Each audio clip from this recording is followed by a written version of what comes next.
नाच हंसते लाफे गुलामी मुस्तफ़ा माकम तरी गुलामी बिलाल मोहम्मद बसद कुसाद अगस्त बेचराए जमी गुलामी गुलामानी आले मोहम्मद या हय्युमुल कय्यूम या कुद्दूसुल सर्रुल अजीज या गौसुल आज़म गौसे पाक बल इंद रब्बिहिम यरज़क़ून अली अली मौला बाबा बेगम वारसी अल जहांगीर अल शुरेश्वरी अलैहिस्सलातु वस्सलाम मदद फरमा मदद फरमा मदद फरमा या अली या मुश्किल कुशाली या पंचतंपा कली या सुनी जात अली।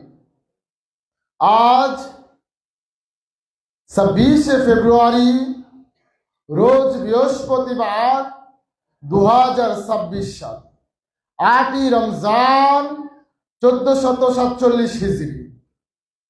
আমি প্রথমেই শুরু করছি আমার মহান মুর্শিদ মাওলা বাবা বেগম ওয়ারসি আল জাহাঙ্গীরের নূরময় কদম পাকে ভক্তি এবং চুম্বন রেখে পীর ও মুর্শিদ কিবলায়ে কাবা মুফাসসিরে জামান মুজাদ্দিদে দ্বীন ও মিল্লাত সুফি দর্শনের দার্শনিক পীর ইলমে লাহুতি চিরাগে জামশরীফ চিরাগে মোহাম্মদ আল্লামা কালান্দার ডাক্তার বাবা জাহাঙ্গীর বাইমান আল সুরেশ্বরী নূরময় কদম পাকে ভক্তি এবং চুম্বন রেখে আমার সম্মুখপানে উপস্থিত মুর্শিদ আওলাদ শাহ সুফি সৈয়দ বাবা সামনুল মোহেব ওয়ারসি আল জাহাঙ্গীর এবং আওলাদে মুর্শিদ বাবা মিরাব কালান্দার আল জাহাঙ্গীরের নূরময় কদম পাকে ভক্তি এবং চুম্বন রেখে আমার সম্মুখপানে উপস্থিত সকল মুরব্বী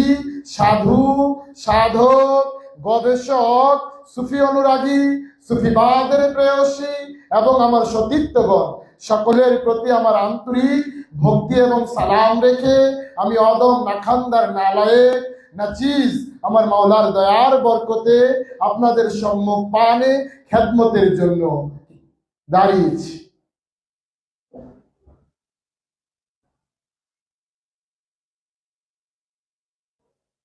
আজকে আমাদের এই ফেব্রুয়ারির উরুস শরীফের দ্বিতীয় অধিবেশন চলতেছে। এই উরুস শরীফের কেন্দ্রে যার অবদান তিনি হচ্ছেন আমাদের মুর্শিদ মাওলা শাহ সুফি সৈয়দ বাবা বেগম ওয়ারসি আল জাহাঙ্গীরের রত্নগর্ভা জননী মা রোকেয়া বেগম আল মেজবান্ডারি ওফাত শরীফ, যিনি বাবা জাহাঙ্গীরের সহধর্মিনী। সেই মা রোকেয়া ভান্ডারী কে তার নূরময় চরণ যুগলে ভক্তি এবং চুম্বন রেখে আমার এই আজকের আলোচনার প্রয়াস এবং প্রচেষ্টা। আমরা জানি সুফিবাদ প্রচার প্রসারের ক্ষেত্রে এই বাংলার বুকে বাবা জাহাঙ্গীরের কোনো জোড়া নাই। এই ক্ষেত্রে বাবা জাহাঙ্গীর এই সুফিজম প্রচার প্রসারের ক্ষেত্রে তিনি বেমিসাল। কিন্তু এই সুফিবাদ প্রচার এবং প্রসারে নেপথ্যে যিনি অগ্রণী ভূমিকা পালন করেছেন তিনি হচ্ছেন মা রোকেয়া ভান্ডারী আল জাহাঙ্গীর। কারণ মা রোকেয়া বেগম আল মেজবান্ডারী তিনি হলেন সুফিবাদ জাগরণের অগ্রদূত। কারণ তার মহানুভবতার মাধ্যমে আমরা পেয়েছি এই বাবা জাহাঙ্গীরের মাধ্যমে সুফিবাদ আত্মপরিচয়ে একমাত্র পথ। এই বিষয়গুলো আমাদেরকে উপলব্ধি করতে হবে। যেহেতু রমজান মাস। আত্মসংযমের মাস হলো রমজান।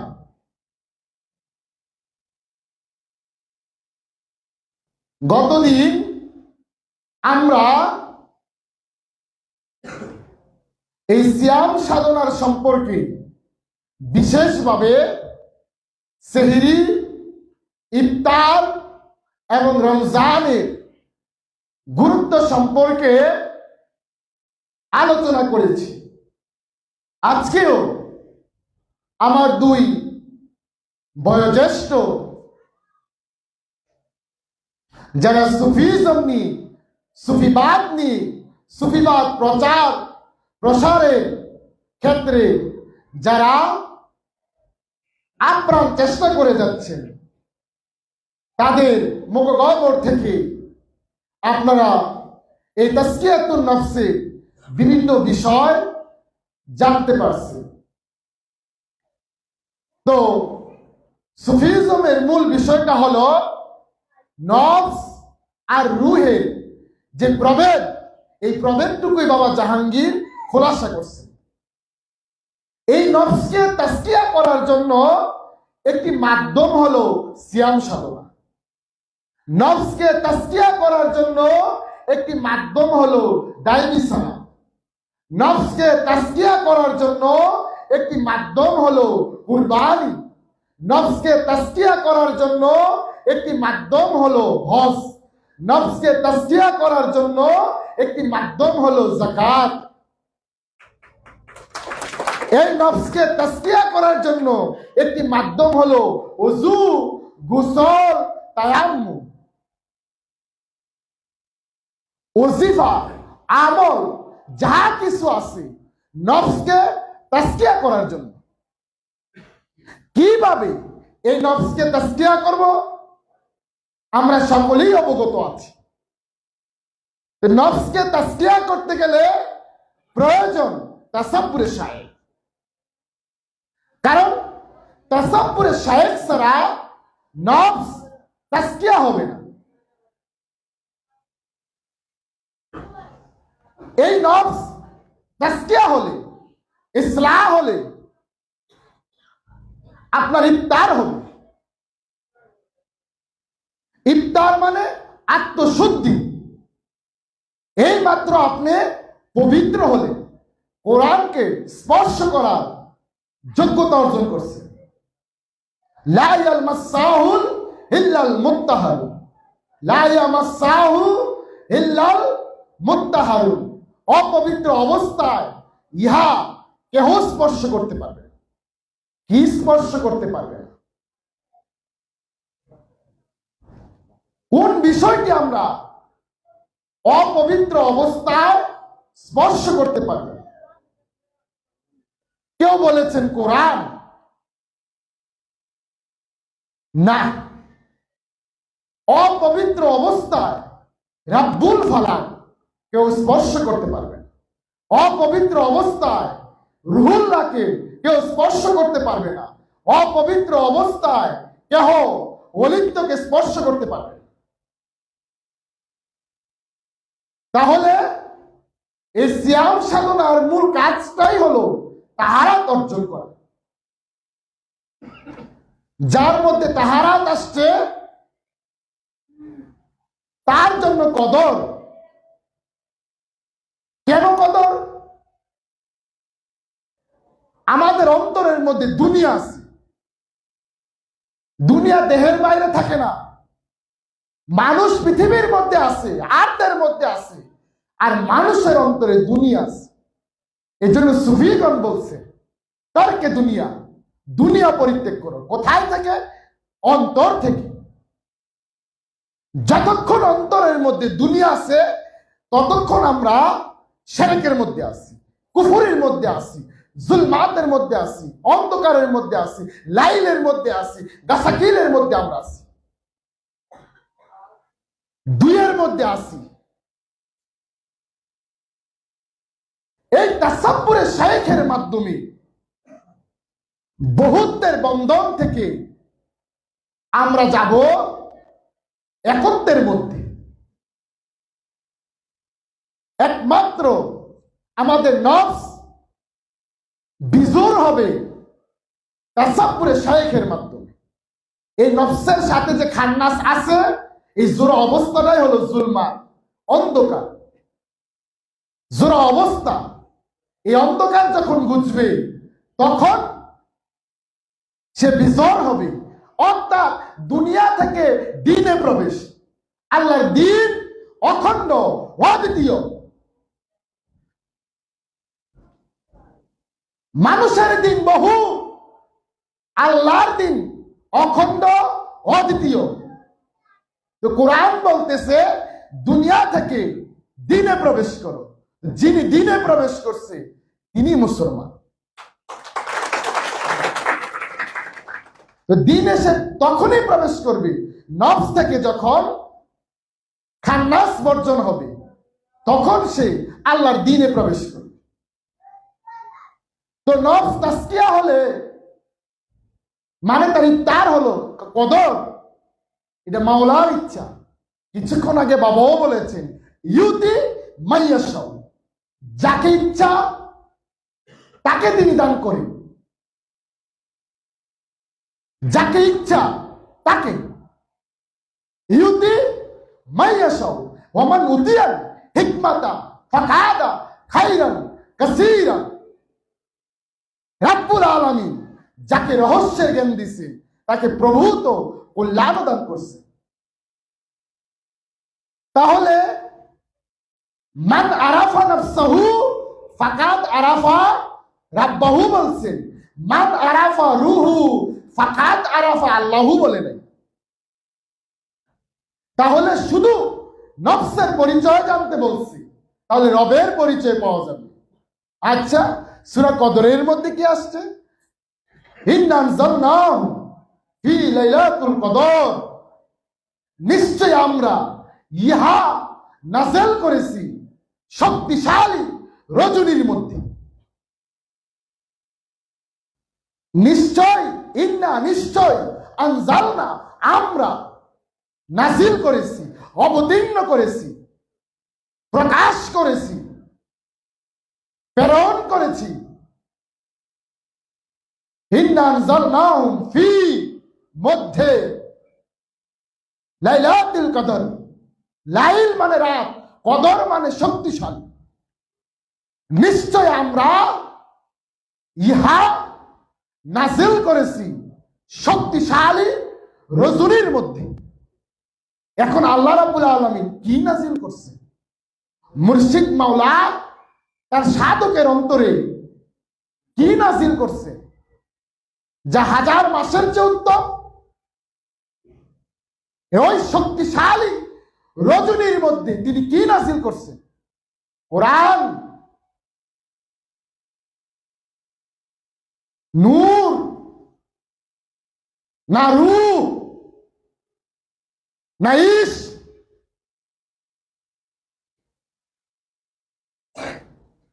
অবশ্যই রূহ নাযিল করছে।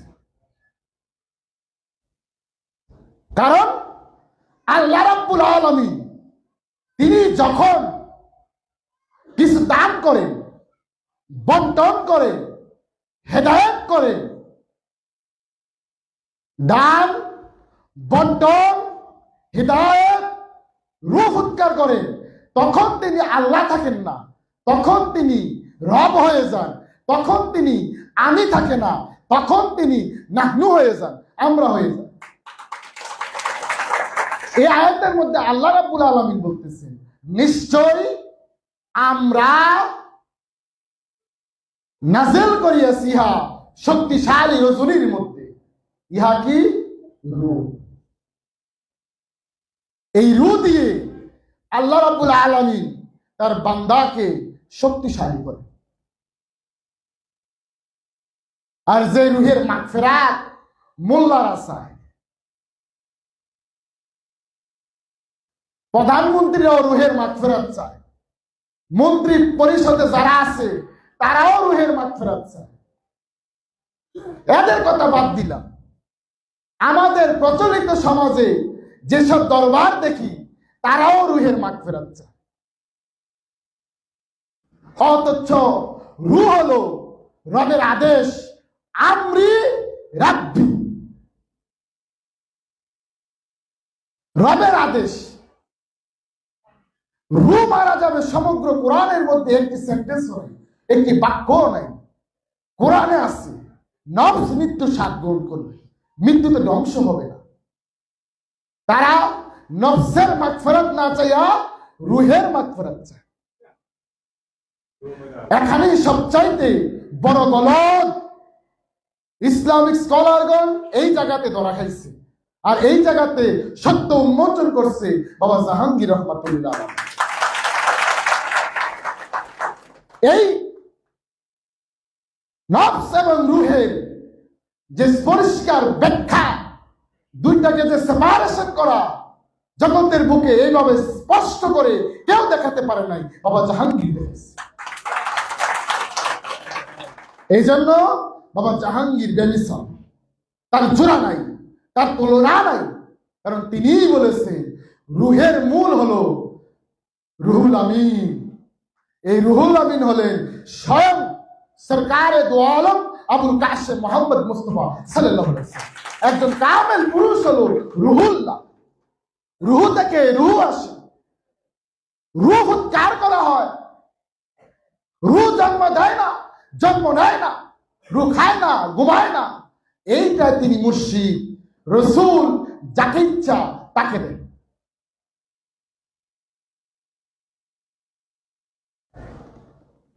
ওই রুহ নাজিলের লগ্নটাই হলো হাজার মাসের চাইতে উত্তম, যাকে আমরা বলি কদর। রুহ দর্শনকে বলে কদর দর্শন। বাবা জাহাঙ্গীর বলেছে, তো নফসের মধ্যে যখন রুহ উদ্ভাসিত হবে, খান্নাস ত্যাগ হলে, তখন নফস উদুনা থেকে উদুনি হয়ে গেল। ফাকাল রাব্বুকুম উদুনি আস্তাজিব লাকুম। তো এই নফসকে উদুনা থেকে উদুনি হওয়ার জন্য তাসাব্বুরে শায়েখ লাগবে। কিভাবে? আপনার পায়ে কাটা ফুটলো, তাহলে আপনি অসুস্থ হলেন না? আপনার নফস বিমারগ্রস্ত হলো, রোগে আক্রান্ত হলো, আপনার জীবনী শক্তির বিশৃঙ্খলা ঘটে গেল।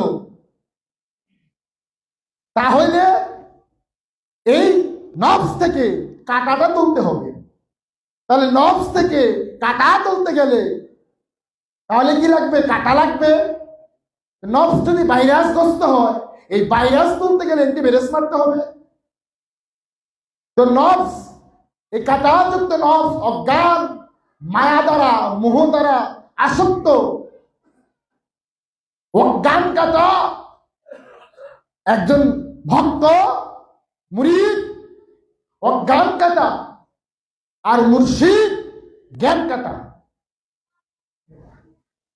তো জ্ঞান কাটা দিয়ে অজ্ঞান কাটা তুলতে হয়। জ্ঞান আর অজ্ঞান বিলয় হলে উদয় হয় বিজ্ঞান, প্রমাণ, বুরহান, কোরআন আল ফাজল। তানাজ্জালুল মালাইকাতুহু ওয়া রূহ ফিহা বিইজনিহি রাব্বিহিম মিন কুল্লি আমর সালামুন হাত্তা মাতলাইল ফাজর। এই বিষয়টা আমাদেরকে উপলব্ধি করতে হবে। একজন সাধক ছাড়া এই বিষয়কে উপলব্ধি করতে পারবে না। তাই তাফসীর কলম দিয়া সাদা কাগজে নয়, তাফসীর করতে হবে নফসের উপরে। কাকে তাফসীর করব? মুর্শিদের আখলাক আমার নফসের উপরে তাফসীর করতে হবে। ইহাকে বলা হয় তাফসীরে হাকিকি। এই সুফিরা এই তাফসীর শিখাইছে। মুর্শিদ হচ্ছে জীবন্ত কলম, আর আমাদের এই দেহ নামক যে কলমটা কালিমাগ্রস্ত, কলুষিত, এই কলমটাকে, দেহ নামক কলমটাকে পরিষ্কার করতে বলছে তাসাব্বুরে শাইখের মাধ্যমে। এই কারণে মুর্শিদের কাছে লিল্লাহ, ভিক্ষা, সাদকা চাইতে হয়, আজিজি, ক্ষমা, বিনয়, আল্লামা আব্দুর রহমান জামি বলতেছেন, বদরগাঁও হে দু মস্তি গিরামুদে বজমজির মা আসিরামুদে সাহস করম সুয়ে মা এক নজর মিসকিনো গরিবো ফকিরামুদে। রসুল পাক বলছে, আর নজরুন শিফাউন, আর নজরুন শিফাউন। হে মুর্শিদ মাওলা, এই পবিত্র দিনের উসিলা আপনি আমাদের দিকে নজর দেন, আমাদের সিনাকে আপনার সিনার সাথে সংযোগ করে দেন। জয় গুরু।